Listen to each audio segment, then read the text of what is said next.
welcome to Rising Stars. The Aware Show presents Rising Stars because there is a story in every single one of us that needs to be told and needs to be heard. And not only is it for us to express our deepest learnings from our life story, but also for others to really learn from it as well. So, have you ever told yourself a story for years and years, a story that you've lived your entire life by, only to find out that it's not true? This is what happened to my amazing guest, Kim Djupvik. She is, my goodness, she was given up at birth and she thought that she was unwanted. And that was the story that she told herself many, many years. And even though Kim was adopted at birth from a beautiful family, um, for 40 years, she felt that inner message of feeling abandoned and not feeling like that she was wanted. So she followed an inner knowing that was absolutely extraordinary. But I'm going to have Kim tell this story because this is all about how you can follow your intuition, even if you don't necessarily believe it's going to work.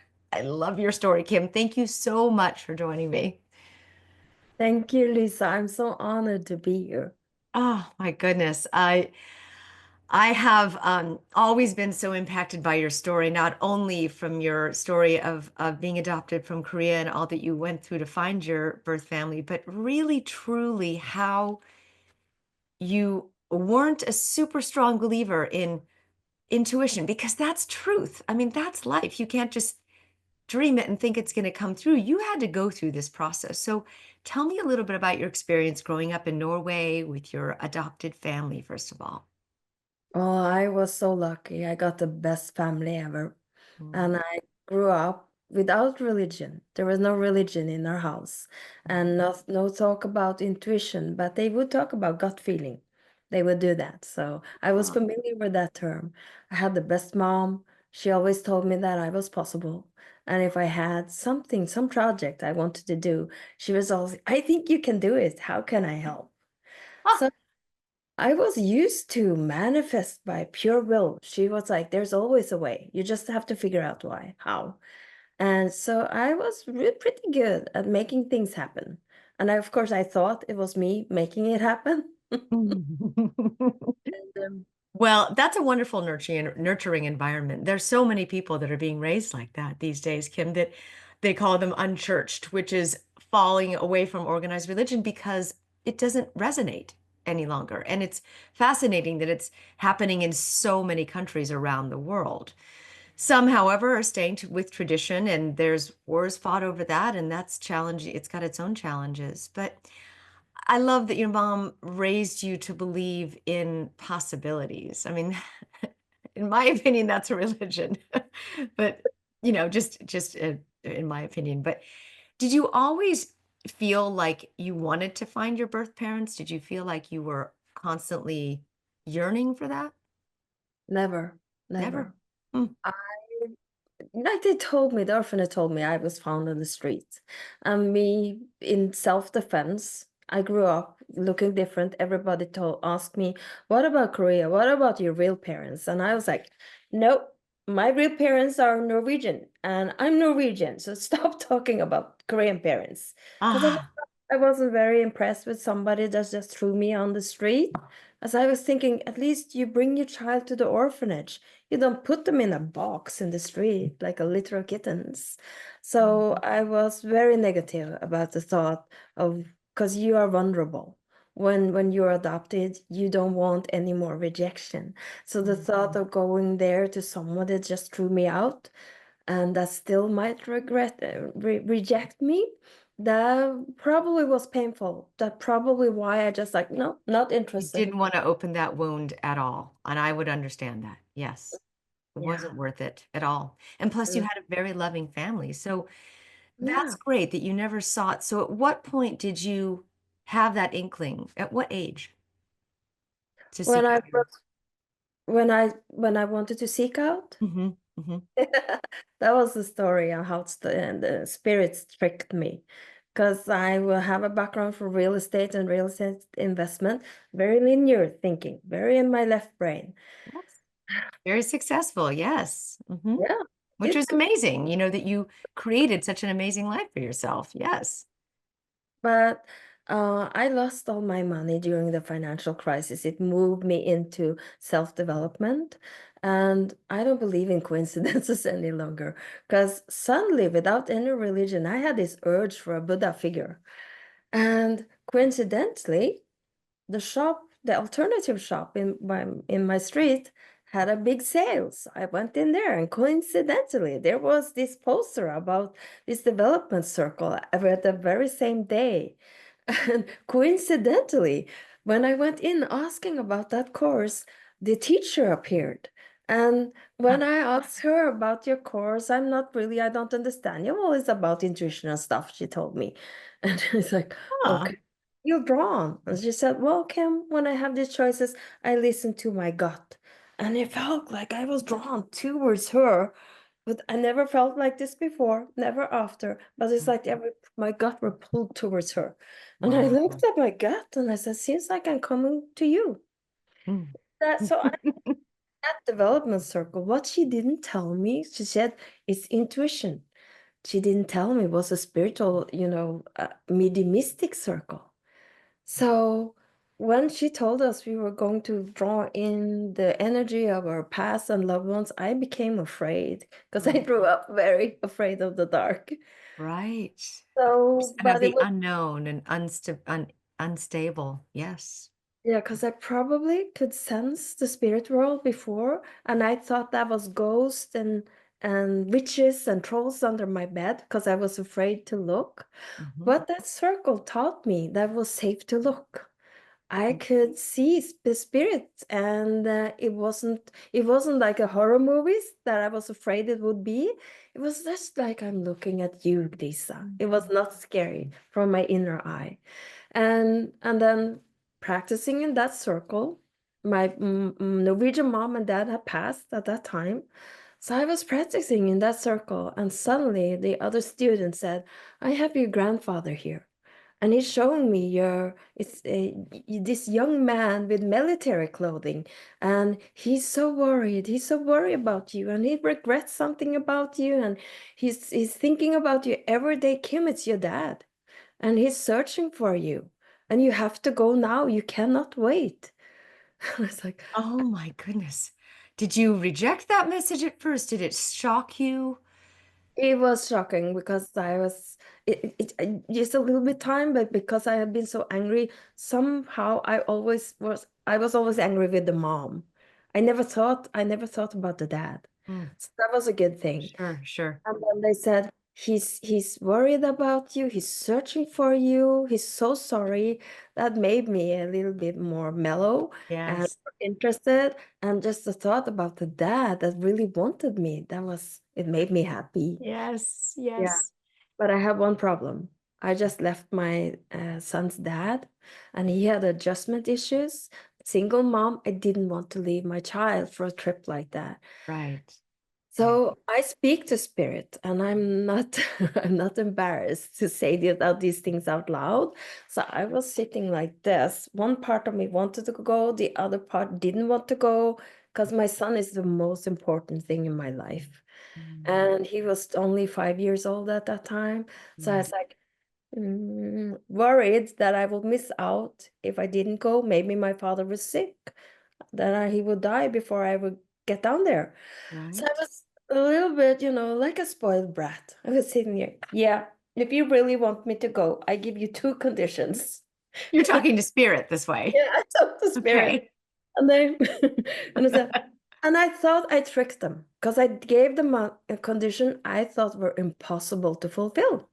Because I said I want a travel companion that I knew wasn't traveling that year, because she tried to make me go with her the year before. And she said, I'm going this year. Now it will be several years before I go. Now's your chance. I will show you Korea. It's like, no, not interested. You go. And she wasn't traveling for several years. So I said, give me her. She will show me Korea and she will help me. If you can fulfill that. And one more thing, I don't have the money to prioritize for Korea right now. So you have to send me the money too. Ah, so you really left ultimatums and conditions. You challenged spirit. Yeah. And I said, if you fulfill those two, I will go this year. And I thought, I don't have to go this year. Yes, because you had your son to be concerned about, and there was a lot of transition happening. So you just completely surrendered this. You completely gave this up to spirit and threw it away. You weren't sitting there intending on it and every day focusing and lighting candles. You just said, if this is meant to be, you figure it out, Yeah. which is You said so great. Such a great learning right there. Just don't you feel like doing that? If you're stuck in so many things and you just can't figure it out and you really know what you want, but you have no idea how to get there, can we just say, Jesus, take the wheel. God, handle this. Spirit, take over. Just I surrender. And that really is a listen. that's the key, surrender. That's what I learned. It's the first time I manifested with the help of spirit. And I learned the surrender bit, really. Yes, yes. The surrender bit is so key. So, what happened after that when you really just surrendered and said, I'm letting this go? This is not in my plans for right now. If it is meant to be, you will figure it out. Mm. Uh, it didn't take long, maybe just a week or a few days. Then Siri messages to several of us adopted, and she said, I got my tickets to Korea. Anybody of you other adoptees want to come along? It's like, Ah, it's like, damn. Oh, okay, I'm coming. someone said, I got my tickets. Are you coming? Yeah, yeah. Okay, so I'm coming. Okay, thank you, Spirit. Now you can send me the money. And then one of my good friends that I used to do some interior work for, he was, yeah, in real estate. I told him this amazing story, and I was still in the spiritual closet, so he was one of the few I told these crazy stories to. And he started laughing and he said, Kim, is $4,000 enough? I'll transferring the money now. I have a job you can do when you come back. And he started laughing because he knew me and he tried before to make me go and see Korea. And I Mm. always said no. I said, now, Kim, you don't have an excuse for not going. So you just order your tickets. That is amazing. So not only did a friend of yours say, I'm going, are you coming? Somebody gave you synchronistically the money to come, which is Yeah. so funny because you said earlier, I don't believe in coincidences anymore. So what do you mean by that? Apply that to this situation because that sounds like a pretty big coincidence to me. Yeah. Because I know there's something bigger than us. I know that the spirit world is pulling the strings. I know that my mom in Norway that had passed was very key to what happened because she knew me. She knew how they were going to trick me to make me go. And I always keep my promises to spirit, even though sometimes I promise something I don't want to. When the messages are that clear, I do it. I take action. So I ordered my tickets, and those coincidences, all those things that had to be put in place for me to go, when you look back at it, suddenly an urge for Buddha never had a religious bone in my body. That shop, that course, that message, my friend that I decided to tell, although I was still in the spiritual closet, Yes, yes, yes. making my friend go to a convention, actually. So we're going to that I managed to arrange this. No coincidence. But what you said is I always keep my commitments to spirit. What do you Yeah. mean by that? Oh, well, spirit for me is very connected to my intuition. I believe it's my soul that's connected to spirit. And I have experienced firsthand when the intuition comes and tells you something and you don't listen. So I Mm. was almost afraid of not listening because I've had messages before, and that's how I lost all my money during the financial crisis. I didn't listen and I didn't do what they Oh, so you did. felt this both ways. Okay. Yeah. Yeah. So Yes. I have experienced how it goes if you don't do what your intuition and spirit tells you. Uh, and in my experience, when you always listen and you take action, you are being so held. You take that one step towards spirit, Mm. and this is it comes in. What if something's out of your control where you're waiting for someone else to respond or you're wanting to get an industry moving that you don't know how to move, like real estate when the laws change and things like that? How do you do that? How do you keep your commitments when things seem out of your control, Kim? Oh, that for me, the serenity prayers actually tells it all. So Yeah. it's to just grant me the serenity to accept the things I cannot change. No Mm. point in tearing your hair out, you know? And Yes. then the courage to change the things I can, and then the wisdom to know the difference. That's how That's I. a big piece, the courage to change the things I can, because that's taking responsibility for something. I love Mm, it. mm, That's action. I love it. yeah. I think that's really important. So you got on a plane and went with your friend to Korea. What did you find? Well, it turns out the orphanage, when I got my file number, it was easy to find my dad because it was true. He had been searching for me for all those years, and on the record, they told me no information you found in the street. I come down there, lots of information. All those Ah, times he's been there asking for me, searching for me, and they tell me tomorrow you're going to meet your dad, and your mom is not in the picture. So I get to the orphanage, and uh, and I meet my dad, but then suddenly he just steps aside. They actually told me your mom didn't want you, so she left your dad, so and he. the orphanage had told you stories that you heard at the time and believed, and you went there and found a whole different truth, right? Your dad did want you. He had been there looking for you. Mm-hmm. And I Mm. come up and my dad hugs me, but then suddenly there's a lady that just clings to me and she's bawling, like really bawling and shaking. And I was like, who is this? They told me he married another lady. And I said, this cannot be the lady he married that cries so hard. Yes. Yeah, I cried so hard about his illegitimate child. So I was thinking, and it was really slowly in my head, who is this lady? And I was comforting her because she cried so hard, but it was difficulty for me to open my mind and my heart for a possibility of a mom. And then Sister Teresa, that you see in the background, she brings us to this conference room and we sit down and my dad tells me the story what really happened. So he told me they got me in secrecy without being married, and that was a big problem. Oh, They yes. kept it hidden from their family. When the family discovered that they gotten me, Sister Teresa was funny. She said, your mom and dad, they've been naughty. It's not in the religion, the context of the religion at the time. Okay. That's And funny. then his family forced him to give me up.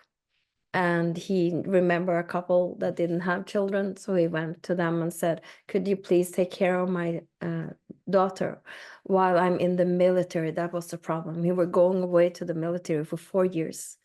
And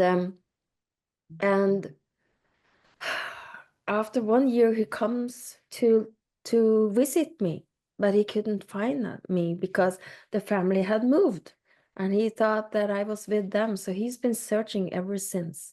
But the big thing, and that's why spirit sent me, the Yeah. big thing is actually that I got to know that my mom, she refused to give me away. She had tried to cling, he had to force me out of her arms. She Oh, was running after him, crying to stop him, and it didn't help. And that was something Spirit knew that I needed to know, that I didn't know that I needed to know. mm-hmm. Mm-hmm. Always loved, I was always wanted. And that was key for my healing journey to stop my self-sabotaging because of this adoption story, thinking I was thrown on the street, that mom and dad didn't want me, Mm.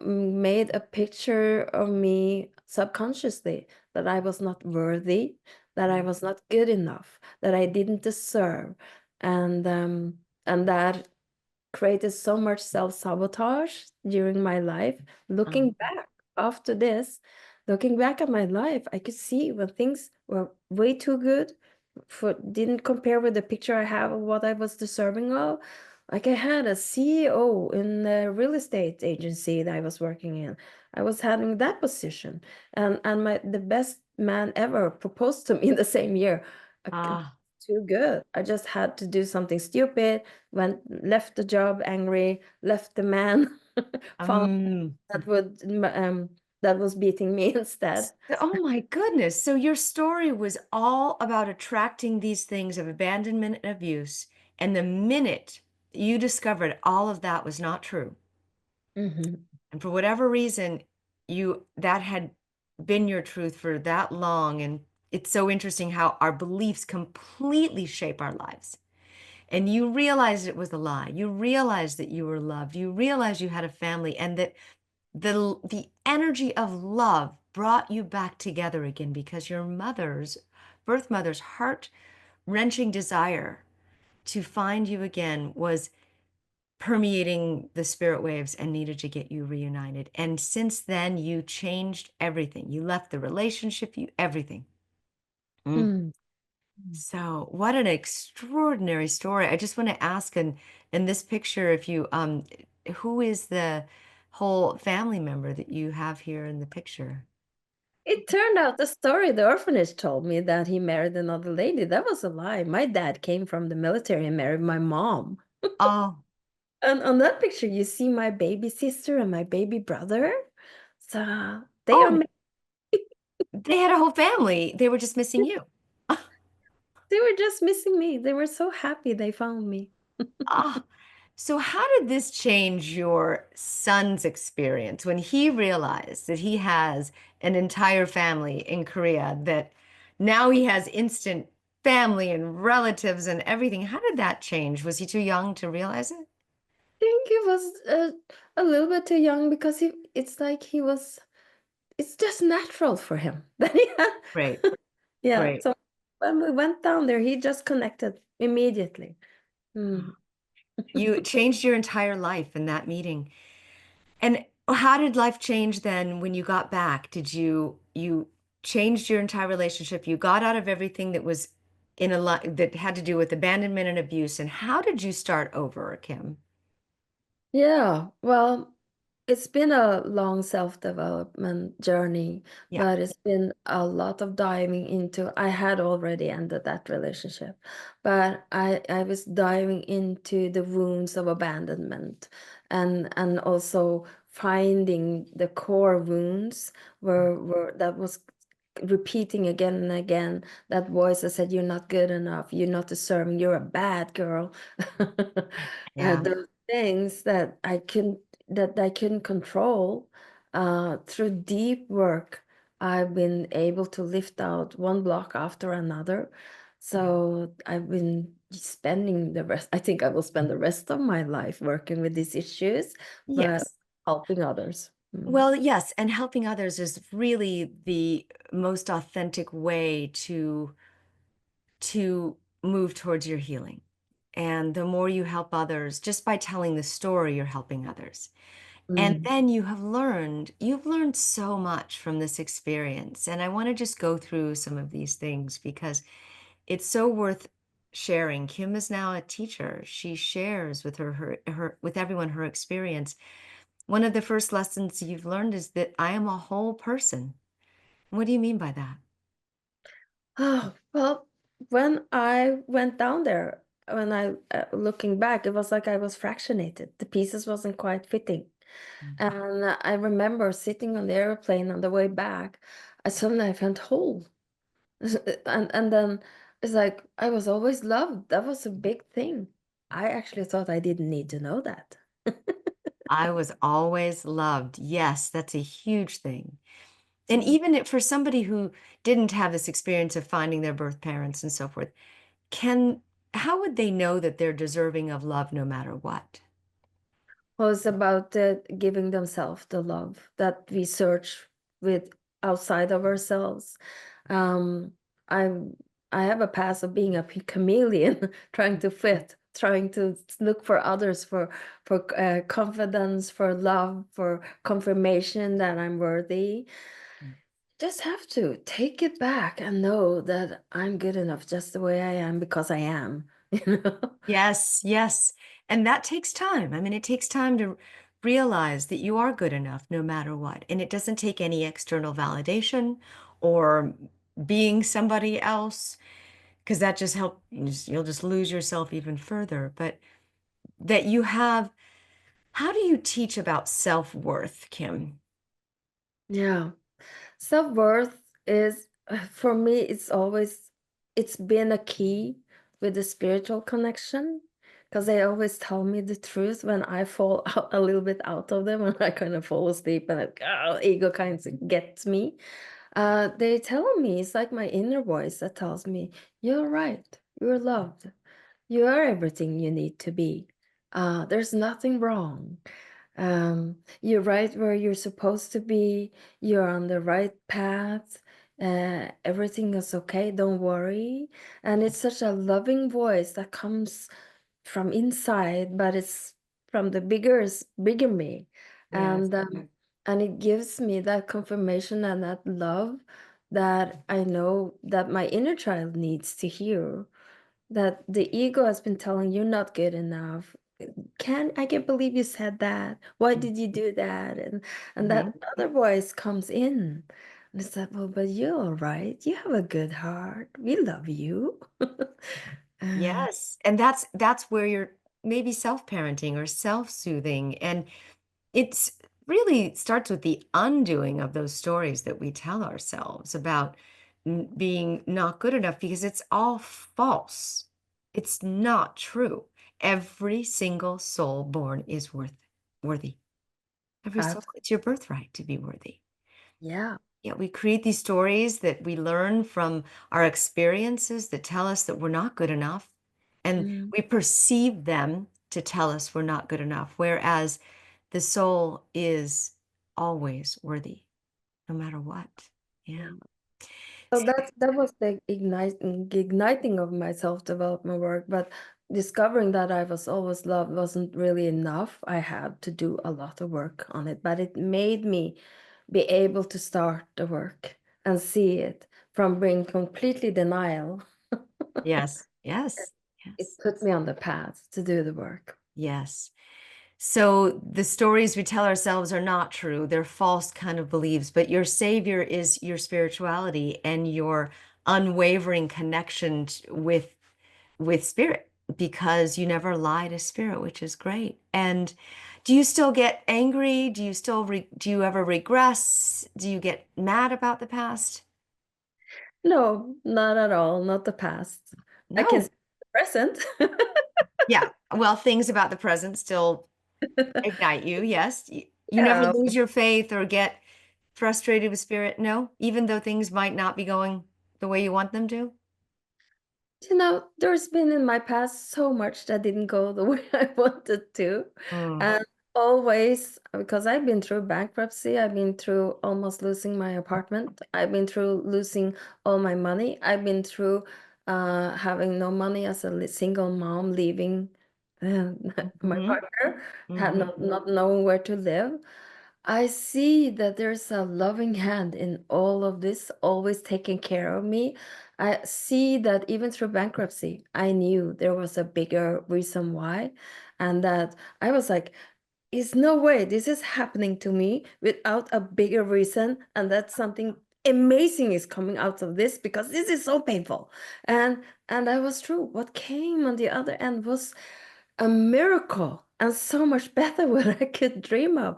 And I could see how the hand of spirit all the time was leading me, helping me, even though I didn't understand how it was going to end. I still then knew to trust them, and they delivered big time. How did that happen? I mean, you told me a story about manifesting this apartment when there were no means to manifest an apartment. And tell me how you didn't give up on your faith that whole time. How did you never lose faith? It's because I have this connection all the time. I talk to them, I write with them. They make me feel so calm, and they confirm me all the time. So I just know when I follow my heart, because that's how they lead me. When I follow my heart, I know it's right, but I just know it in my bones. Even though it's very scary, I take the action that I know is right. And then that inner knowing makes me feel safe. And moving out, not having a place to live, not having the means for it. I was running my company at a loss for at least 4 years, so there Mhm. was no bank giving me a loan. Didn't have the 20 the down payment Yeah.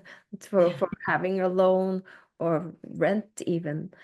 And I was still asking Spirit for what I wanted. You were still saying it. You Yeah. said to me something amazing. You said, if you take one step towards the universe can take 10 steps towards you. Yeah. Love So I put my order to the universe. Put my order to Spirit. I want an apartment with green, with woods around it, close to my son's school. I want 2 bedrooms. I want a lot of sun. I want balcony. I want sea yes, view. yes, yes, you can do this. And And so you're being specific here. You're saying, I want this specifically. I want sun, I want colors, I want this amount, and you're really, how often during the day do you ignite that desire? I was just grateful. I just let it go, really. I just knew it will be. And I ordered a trampoline because I told my son, you get a trampoline in the garden. We are moving. He didn't want to move. Oh, Yeah. And then a week before we were to leave our apartment and be homeless, I remember a friend that had, not in the area I was manifesting for, but it was adjoining. And she had a small apartment, and I phoned her up. She was traveling. We got to rent it for 3 weeks, and I was so happy. So, and when I came on her balcony, I looked into the garden. There was the trampoline. When we tried to walk to his new school, it took us 10 minutes to a beautiful park, no cars. There was the woods, there was the sea, there was everything. So I was so happy, really happy for no reason. I was like, yeah. I made it my 100%, that high vibration, that gratitude, happiness. We got 3 weeks to live here. Everything that I asked for is here, even the trampoline. So I want to buy an apartment in this building. I was standing on the Yes. balcony saying that. And don't know why I said it out loud, but I just felt so happy. My heart was bursting. My vibrations was high. And because of that, I had that serotonin. I was brave. I was happy. Had I been fight, flight, freeze, I probably wouldn't have been able to take action. But I know how to be happy for no reason. I train this way. So Yes. Yes. I just, mm. And then what I hear, the synchronicity, spirit hear me. In the backyard, very same day, I heard somebody talk to another neighbor. We're going to sell our apartment. And I took action. I ran down. I grabbed that lady and said, what are you saying? You're going to you're going to sell your apartment? I want to buy here. Even though I knew I wasn't eligible for a loan. It was not Yes. possible. Yes. I said, Yes. okay, okay, you can come out and look. It had everything I wanted. 2 bedrooms, the balcony, the sea view, everything. It's like, this is my apartment. I just know it. The way it came, I knew it. Spirit gave it to me. So I did something I, as a realtor and CEO from real Yes. business, Yes. never ever would have told anyone to do. Had somebody told me they were going to do what I did, I would tell them, no, I would not advise you to. This is not smart. But I just knew this is my chance. The one step towards spirit, so they could take 10 steps towards me, had to take action. So I gave her an offer and she accepted it. And I asked, please give me 3 days to arrange for the Oh my goodness. stuff to the bank. Wow. So she Yeah. didn't have to go through and you were already a realtor, so you knew how to manage the paperwork. Yeah, no, we had to go to a realtor, but I Yes. gave an offer, and it was binding. I said, "Give me 3 days in the bank, and I'll get the financial stuff sorted." I was thinking, how am I going? I at least have to have the 20%, the cash, before I go to the bank with my negative numbers on my accounting. Hmm. Yeah. So I was just thinking, okay, I left my son's dad, but I know he has the money. I helped him earn all those money during some real estate redecoration and things for him. So I said, I got to try. I got to ask. So again, I had to have the courage. I phoned him up, gave him so much, feeling so bad for mother and child. He borrowed me the money. Then I Oh. had to find the courage to go to the bank, even though I know they were supposed to reject me.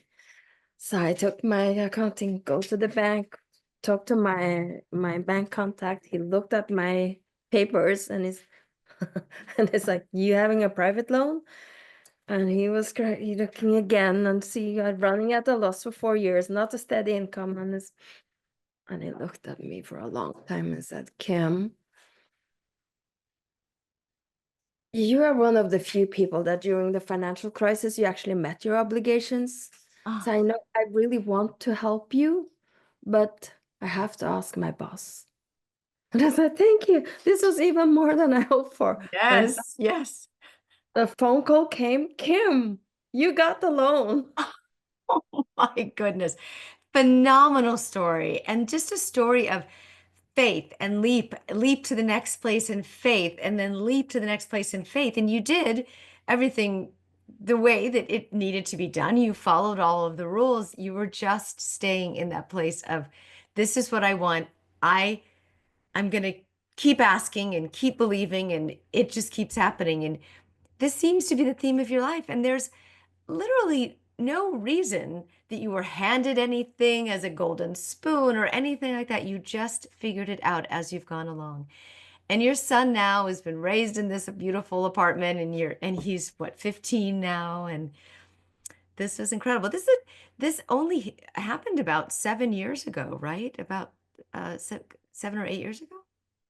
The apartment happened 10 years ago. 10 years ago. So now Mhm. you teach people how to do this. And I love that. You are the right person to learn from. Tell me what you teach people, and how do you get people involved in your classes, and how can they really learn how to it's really about guidance. It's like, how can you have somebody like Kim that could really help you stay in that faith when the time is really rough, when you feel like there's no safety net beneath you, but you have a safe person, and that's you. So what do you teach now? I teach actually two things: how to be happy for no reason to keep that vibrations high, Yes, uh, and that's then important. listening to your intuition so you can trust it when it really counts. Yeah. Like listening to, we're going to sell our apartment, and then take action Yeah. and know that's the right thing to do, even though when people stand around you say, "Are you crazy? You shouldn't do that. You can't trust that, Yeah. this will be bad for you." That when people are standing like that, you just need to recognize when it's spirit, when it's something bigger than yourself talking to you. And the Mhm. trust thing is so important to train, listening to your intuition. So I do both those kind of courses, and I also do private coaching programs, bigger programs, to get all those self-sabotaging patterns lifted out through energy work.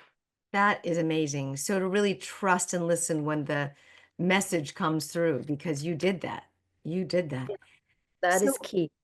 you have taught so much in just this short time, and there's a website there that Kim has that you can take a look at. You can find out about her programs right there on the website down below on our screen.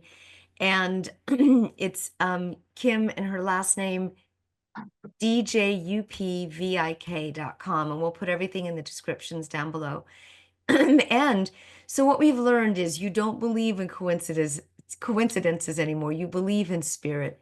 You always keep your commitments to spirit, that you've always followed through with your commitments to spirit. The serenity prayer, to release it and let it go, but at the same time to stay in action for your responsibilities within what it is that you're praying for. When you take one step towards the universe can take 10 steps towards you, and trust and listen when the messages come through. All of this is amazing, and you can teach all of this to people. This is something that can be learned, right? Yes, absolutely. I have so many that have changed their lives from thinking they were not possible, from thinking they were not good enough, they didn't deserve. And nothing makes me more happy when I see that they are realizing their life, the reason why they're here, and they follow their passions and their hearts, and they thrive because of it. And that makes me, it's the biggest gift that Yeah. I get to participate in. That reward is amazing. You're just amazing. You're an amazing human being. I'm so grateful that you got to share your story, and that I've had the chance to meet you and work with you over the last several years. It's just been my honor. And I'm so excited for you to continue teaching others this great, great wisdom that that your life has taught you and you have followed. Easily you could have gone in any other direction, and you have really, truly followed through with faith. So thank you again for being a rising star, and I encourage you to go to Kim's website. If this calls to you to work with her, to have an accountability coach in faith would be something that I would love. So go to her website, work with her in her classes. And Kim, thank you. I appreciate you so much. Thank you so much, Lisa. I'm so Absolutely. great. My heart Oh, is so full. So is mine. And until next time, I invite you all to stay aware.